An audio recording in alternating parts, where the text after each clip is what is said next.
Boche gold and diamonds. Buy now pay later. Palakkad Kizhakkanchery Thachankode കോഴിക്കോട്ടിൽ നിന്നും മൂർഖംപാമ്പിനെ പിടികൂടി.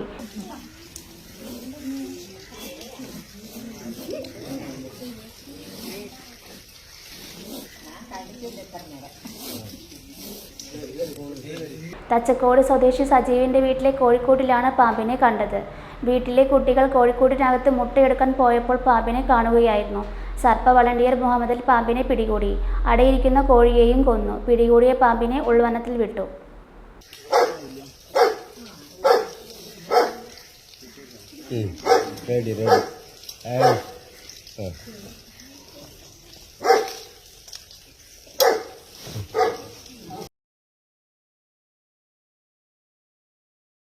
Time Kids Preschool, Manannur Road, Vaniyamkulam. Dot View News. കാഴ്ചകളാണ് ലോകം, കണ്ടു തുടങ്ങുക.